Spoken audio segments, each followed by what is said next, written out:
want to tell you about some news, and it's a cool piece of news. It's an interesting one, and I hope actually other companies, when they hear the news, will consider this. Netflix announcing this morning it is moving 2% of its cash holdings, initially up to $100 million, from major banks to financial institutions and organizations that directly support black communities.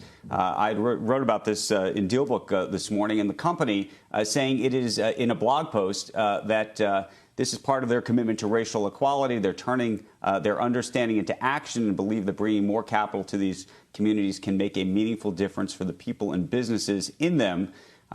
Specifically, though, and this is the interesting part about it, Netflix planning to hold $35 million of its cash in two vehicles. $25 million will be moved to a newly established fund called the Black Economic Development Initiative, and $10 million in cash will be reallocated to the Hope Credit Union in the form of a transformational deposit. Now, Hope Credit Union estimates this deposit will support financing for more than 2,500 entrepreneurs, homebuyers, and consumers of color over the next 2 years. And we're going to talk all about this at 8:15 Eastern Time with the CFO of Netflix, Spencer Newman, and the director of recruiting, who came up with this idea, Aaron Mitchell, and wrote that blog post, guys. But, you know, Robert Smith came out with this idea that all companies should be part of a sort of corporate reparations by giving 2% of their profits over 10 years. That's philanthropy. This is actually a commercial opportunity to effectively move money, just cash that's lying around, from some of the bigger banks to smaller community banks that serve black communities.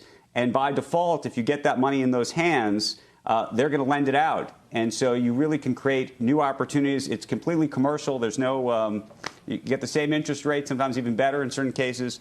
But it's an interesting commercial opportunity to put people's money where their mouth is, if you will, given all the conversations we've been having across this country about this issue over the past several weeks. Yep. All right, it's at 8:15. Hey.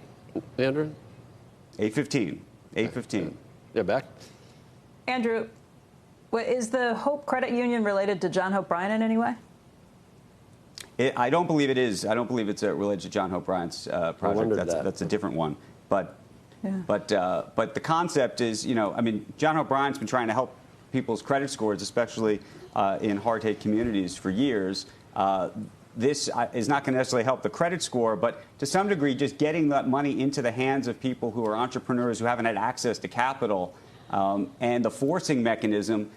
You know, a bank only makes money when they lend out the money. So if you can get the money into those communities and force those banks to lend it, it becomes very interesting very quickly. Yeah. And so, you know, I don't Andrew, think this is so much about Netflix per se, it's like but acting like the Fed. if other companies were to follow it.